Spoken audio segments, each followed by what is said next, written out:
तो अपन को विभव पढ़ना है निरक्षीय स्थिति में, यानी कि इक्वेटोरियल पोजीशन में, ठीक है। वैसे तो विभव इसका 0 होता है, लेकिन मैंने डेरिवेशन करा दी है, शायद आप लोगों से 2-3 नंबर में पूछ सकता है, ठीक है। तो देखो ये एक तुम्हारा द्विध्रुव है ए और बी, जो कि जिसकी बीच की दूरी कितना है 2l है, जो कि -q और +q चार्जेस से मिलकर के बना हुआ है, ठीक है। यहां से r दूरी पर एक अन्य बिंदु है p, इसी पर हमें क्या निकालना है, विभव निकालना है, ठीक है। इसी को अपन कहते हैं निरक्षीय स्थिति में, किसमें, निरक्षीय स्थिति में, यानी कि इक्वेटोरियल पोजीशन में, ठीक है। अक्षीय स्थिति में कब होता है, जब बिंदु इसी में होता है, ऐसे है ना, इसी के सीध में, इसी के एक्सिस पे होता है, तब अपन उसको बोलते हैं अक्षीय स्थिति में, ठीक है। वो हम पढ़ चुके हैं। अब देखो ये जो मैंने बोला वही यहाँ पर लिखा हुआ है, ठीक है। अब इस वाले ट्रायंगल में करोगे, तुम इस वाले ट्रायंगल में करोगे, दोनों के दोनों ट्रायंगल तुम्हारे कैसे हैं, समकोण त्रिभुज है ना। तुम्हें पता है विभव का जो फॉर्मूला होता है वो होता है V बराबर K, यानी कि 1/4πε0 और Q/R। ये तुम्हारा क्या होता है, विभव का फॉर्मूला होता है, ठीक है। 1/4πε0 Q/R, ठीक है। K का मतलब 1/4πε0 होता है, तो मैंने शॉर्ट फॉर्मूला लिख दिया उसका, ठीक है। अब तुम्हें इसमें विभव निकालने के लिए क्या चाहिए, डिस्टेंस चाहिए। चार्ज तो तुम्हारे पास है ही है -q और +q, लेकिन तुम्हें डिस्टेंस चाहिए, तो डिस्टेंस तुम्हें निकालनी पड़ेगी ना। +q के कारण यहाँ तक की डिस्टेंस निकालनी पड़ेगी, इसके कारण भी यहाँ की डिस्टेंस निकालनी पड़ेगी। तो तुम इस वाले त्रिभुज में पाइथागोरस थ्योरम लगा दो, इस वाले त्रिभुज में पाइथागोरस थ्योरम लगा दो, दोनों निकल के आ जाएंगे, ठीक है। पाइथागोरस थ्योरम क्या होती है, कर्ण का वर्ग बराबर लंब का वर्ग प्लस आधार का वर्ग, है ना।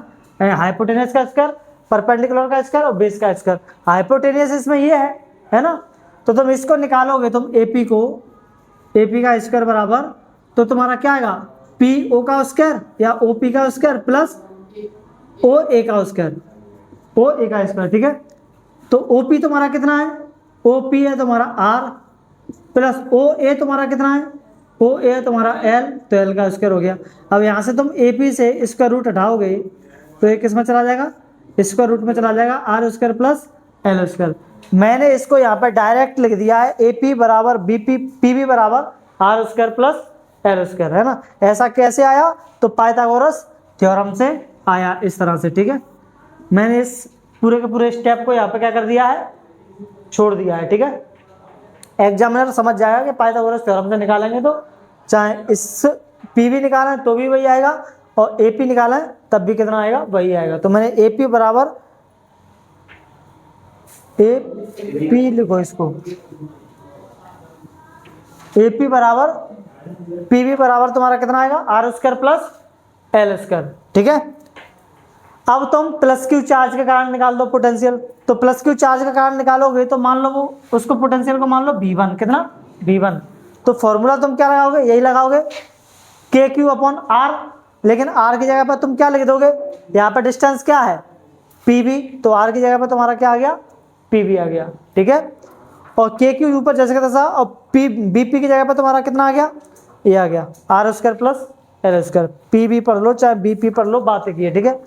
उसके बाद -q के कारण निकालोगे तुम, तो -q के कारण निकालोगे तो यहाँ से यहाँ तक की डिस्टेंस क्या है तुम्हारी AP, तो मैंने वही लिख दिया है AP, और माइनस चार्ज का इस्तेमाल करेंगे, ठीक है।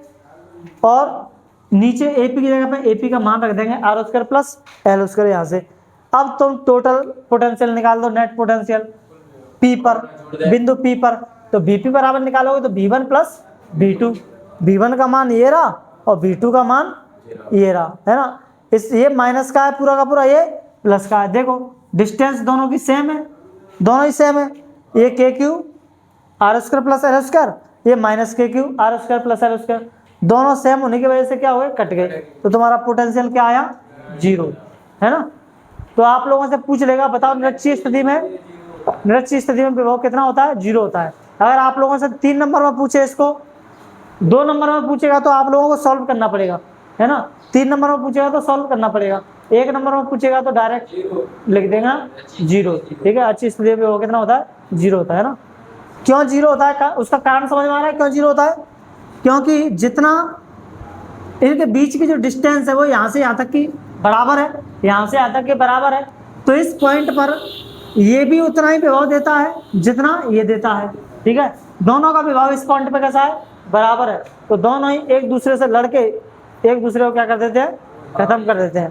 तो जीरो विभव क्या हो जाता है तुम्हारा, जीरो हो जाता है। ठीक है, पहले जब हम लोगों ने इसको किया था पिछले चैप्टर में, जब हम लोगों ने वो निकाला था क्या, इलेक्ट्रिक फील्ड, तो निकालते निकालते डेरिवेशन को करते करते हमारे पसीने छूट गए थे इसमें, है ना। क्यों छूट गए थे, उसका कारण क्या था, क्योंकि वहां पर जो तुम्हारा इलेक्ट्रिक वो था, फील्ड था, है ना, विद्युत क्षेत्र था, वो कैसी राशि थी, सदिश राशि। तो वहां पे हमें दिशाओं का ध्यान रखना पड़ रहा था, और यहाँ पे ये बिल्कुल एकदम सीधा साधा है, सीधा साधा बच्चा, है ना, वो बहुत ही खूंखार टाइप का था।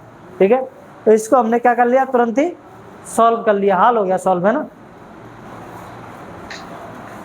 देखो एक क्वेश्चन तो सेम ही है कि बताओ निरक्षीय स्थिति में बिंदु P पर विभव कितना होता है, जीरो होता है। ठीक है, ये क्वेश्चन तो तुम्हें पता ही है। अब सेकंड क्वेश्चन बताओ मुझे, विद्युत द्विध्रुव की निरक्षीय स्थिति में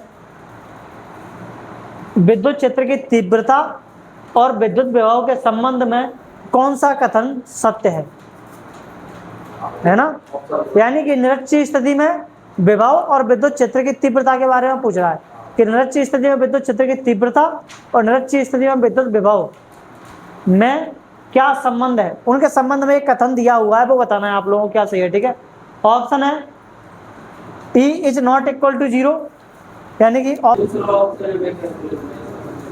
सा सही है बताओ, तीसरा ये वाला, हाँ, क्योंकि इक्वेटोरियल पोटेंशियल उसमें पोजीशन में तुम्हारा E जीरो नहीं होता है लेकिन V जीरो होता है, हम लोगों ने अभी देखा है। ठीक है, वहां पे विद्युत क्षेत्र की तीव्रता का मान, विद्युत क्षेत्र की तीव्रता मान निकलती थी, ठीक है, एक डायरेक्शन में। चलो ठीक है, फिर करते हैं अपन इनको कल, है।